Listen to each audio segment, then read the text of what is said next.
هذه المرة بتعليمة سامية من صاحب الجلالة الملك محمد السادس نصره الله.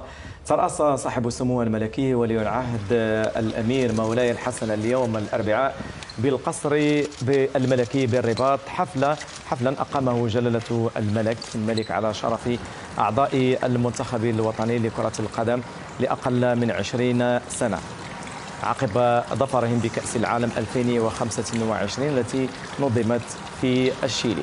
وبهذه المناسبة تقدم للسلام على صاحب السمو الملكي ولي العهد الأمير مولاي الحسن رئيس الجامعة الملكية المغربية لكرة القدم السيد فوزي القجع، ومدرب المنتخب الوطني السيد محمد وهبي، وأعضاء المنتخب الوطني، قبل أن تؤخذ لسموه صورة تذكارية مع أعضاء الفريق.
هذه الصورة التذكارية لأعضاء الفريق مع صاحب السمو الملكي ولي العهد الأمير مولاي الحسن. إثر ذلك أقيم حفل شين على شرف أعضاء المنتخب الوطني لأقل من 20 سنة، ويعكس هذا الاستقبال العناية السامية التي ما فتئ جلالة الملك حفظه الله يحيط بها الشباب